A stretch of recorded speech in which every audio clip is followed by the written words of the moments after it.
Okay, we're here with Laura Johnson. This is Maxwell Media, Kareena Maxwell. And the story today is about a dog named Birdie. And if you live in Concho, Arizona, you've heard about this. This dog was kind of a mascot at the Family Dollar in Concho, and people were feeding her and her sibling. And one day somebody decided that that wasn't a good thing to do, so another person went ahead and took the dog. So Laura Johnson went ahead and had to go to the local sheriff and filed papers, and in fact they put that individual who took the dog into jail overnight, and they currently have a court date. So Laura is going to take us back a little bit today. This is Birdie, her dog, and Laura's going to tell us more about the dog than we know of. And there's Birdie on the floor.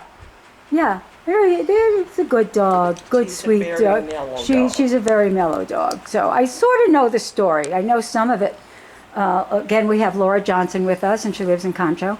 And Laura, can you tell us how long you've had Birdie and how that... Almost 7 years ago, she came to me as a foster dog through Black Hat Humane Society.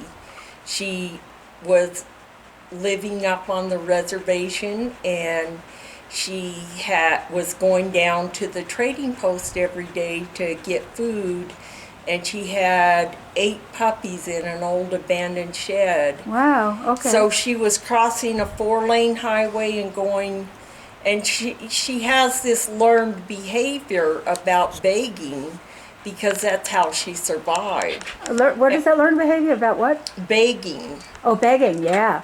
Oh, sure. She's learned to, I'm gonna move my flowers. to trust people and put on a really good show for people.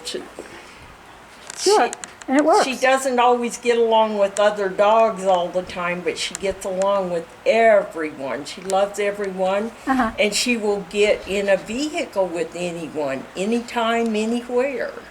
Okay. And she knows no enemies. And so she had puppies when you got her. And they took the puppies up to good friends up in Utah. Yep. And Birdie came to me, and she was quite skinny. You could see all of her bones, but she Black Hat spayed her and got her shot, and she didn't take very long before she was kind of a foster failure. And that means we fell in love with her. Aww. And yeah, foster failure. couldn't quite see her being with anyone else. There she is. And I lived out on my property out on 188, and so she had lots of room to run and other dogs to play with, and she loves lizards and rabbits, and spent most of her days hunting lizards and rabbits. So she had freedom. So then you moved... She had freedom, and then when my late husband, after he went into hospice, we moved into Concho. Yes. So that we were closer to amenities and stuff. Sure. And that's when she learned to jump a chain link fence like it wasn't even there. And I lived right next door to my friends Karen and Brian at that time. Oh, okay. And Karen had known Birdie for several years before that, and they were always good about helping me get her back in and keeping her corralled, because I was taking care of my husband 24/7. I really didn't have a lot of time to go chasing after her, and so they're the ones that kind of helped corral her and herd her back in. And she spent a lot of time in the house with my late husband. We knew she was a really special dog when we first got her. My nephew was living with us, and he is a brittle diabetic, and she could sense changes in his blood sugar before he even knew on his monitor, and she would start whining at him and trying to talk to him, and and then he wanted to adopt her, but he didn't have any place to live. He was kind of in a homeless situation. But where she is. Then after my husband had a stroke, he started having seizures daily, sometimes 2 or 3 a day. Oh, sorry. And Birdie picked up on that, and she often knew that he had a seizure before I even noticed. Incredible. Yeah. And she would not leave his side. She would jump, that's when she would jump up on him, even if he was in his rocking chair. And she would just alert on the fact that he was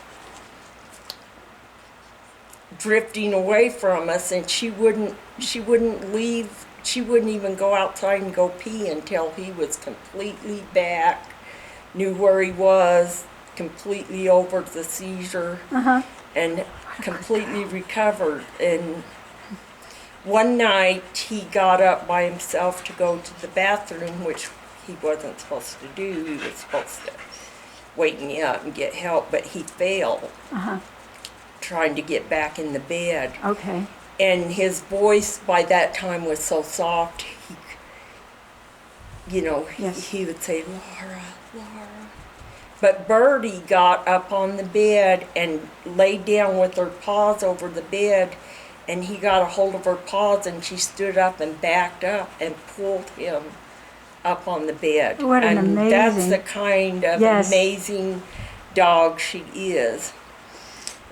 And she lives right now with 3 other dogs who never leave home. Even if the gate's open, they don't leave the house. But Birdie is... I made the mistake of taking her for a walk with me up to the Family Dollar.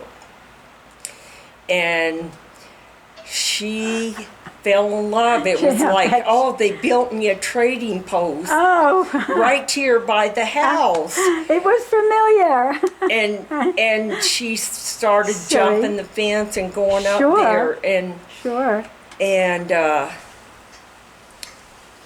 that's when we put my phone number on her collar, and people would call me, and I'd go back up and get her. And she never went there because she was hungry and not taken care of. My dogs have always had food. Yeah. I've fostered and sponsored and rescued for years. Yeah. But she's a beggar for attention and treats, and the lady from Concho Animal Advocates tried to tell him, please don't feed her. She has a home. She has a place. Yes, yes. But it just kind of snowballed into something where people would bring treats when they came to the dollar store hoping to give her a treat. My friend Bonnie would bring cookies. Oh my goodness. Just in case Birdie was there at the dollar store, and it was a source of frustration, but I didn't like chaining her up. When I'd get her, I would put her on the chain for a while, and she'd stay home for a couple of days, but then she'd get off. And we tried putting her on a tire on a chain so that she could at least go around the yard. And one day she managed to work her way under the fence with her tire, and she drug her tire all the way up to the dollar store. Oh my goodness. And this lady called, and they were freaked out. They thought it was so cruel that here she was chained to a tire. Oh, that's great. But I would just want people to know what a special animal she is. I mean, after my husband passed away, when I cry at night, she'd jump up on the bed and say, "Don't cry, Mom, everything's gonna be okay." So she's just... Yes. She's just a very special dog to me, and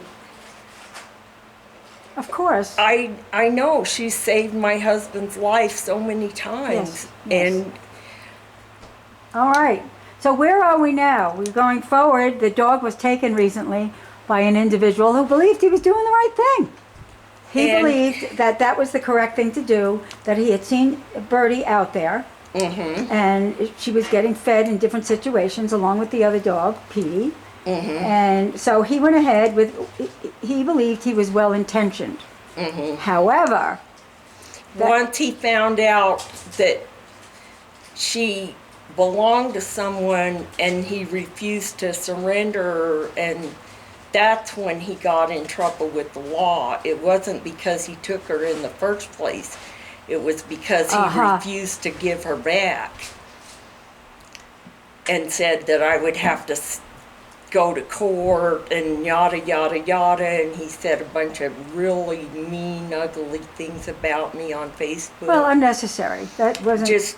Just totally stuff that wasn't true. Okay. About her having to go up there to get food and Yeah.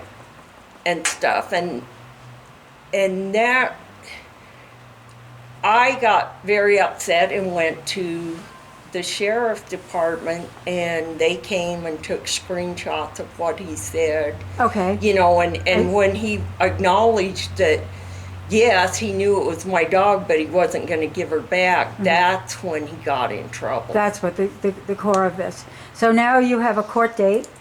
You don't have to give the exact date. You can tell me later. I haven't been notified of the Oh, you haven't been, court oh, so you're not on the calendar yet. date. They said that they would notify me. Okay.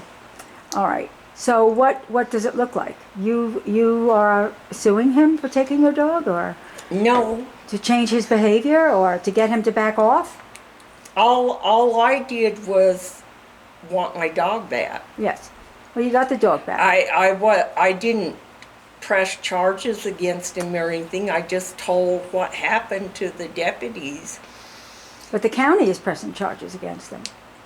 So now, Yes. now it's, it's... And they're saying I'm the victim, and Yeah.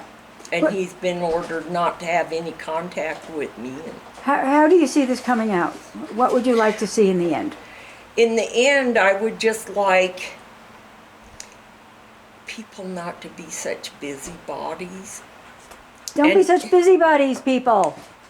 Yeah, And that's right. in a town like Concho, I mean, we kind of laughed and got to the point where we laughed and joked about her being the dollar store mascot, because I don't want to see her spend the rest of her time in Concho on a chain. I think that's more cruel than her getting out and going to the dollar store. I think it's more cruel to chain an animal up. Okay. And right now, that's the only choice we have until we move. All right. So you're trying your best to keep her in. So we're trying our best to keep her in, and I acknowledge that it's my job to keep her in. But I just, for the haters out there that said if they saw her, they would take her and I would never see her again, I'm like, you don't even know. You're taking You a don't know. guy's word who's never even seen my face. He doesn't even know me. Interesting. Yep. Exactly. You know? Yes. Yes. So maybe this can come to a peaceful solution between everybody, and some sort of a workable situation. It is an unusual thing. This is, she's mascot-like, but I agree with you. We feed dogs down the street here, and they roam up, and we feed them, and then they roam My back around. neighbor's dog wanders. He goes to the dollar store. No one's ever messed with him. Yeah. Do they feed them? Yeah, I would imagine they keep food and water out there all the time. Okay. Okay. So I imagine Bullet's been up there too. Oh, Bullet. Bullet. That's a good name for a dog. Wow. He's an old hound dog. And Sweet. Yeah, we love our But- dogs, yes.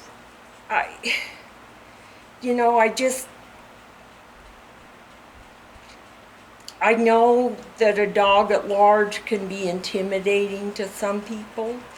I acknowledge that some people are afraid of pit bulls and stuff. But to say she's not taken care of and not comfortable with me, and Yeah. that she's going to get away from me, you Yeah. see how she acts. Yeah. She's a calm, comfortable, mellow dog. Yeah, she's part pit. Pit and lab. Okay. Yeah. I got to tell you, folks, I'm making faces at the dog, and she's kind of squeaking at me. I just love her. Look at She her. just has to smile. She's a She's good gonna come girl. over and say, Where you going, no, silly? she's like, I guess we'll go home now. This No, silly you can't girl. go around. Yeah, silly girl. It's a girl. right? Birdie, yes. Birdie, you're a girl. I have milk bones. And her name from Black Hat Humane Society was Ladybird. Ladybird. But when I saw how fast she scaled a fence like it wasn't even there, Hence her when I name. saw that she flew over fences, then She's a bird. She's we a just bird. started calling her Birdie. And She's our birdie. Oh, wait. She's also a bull in a china shop. For sure. Let me get a shot of this. We're in the Maxwell Studios here today, which is really our library. So Laura Johnson is the first person to be interviewed here. But I'm going to pan over, and there's Birdie. I got the fans going, but there's Birdie. She's making herself at home. The former, also known as Ladybird, until she scaled a fence, and Laura decided she's a bird. So there we are. All right. We will be talking to the other person who's involved in this case, who actually got to spend the night in jail.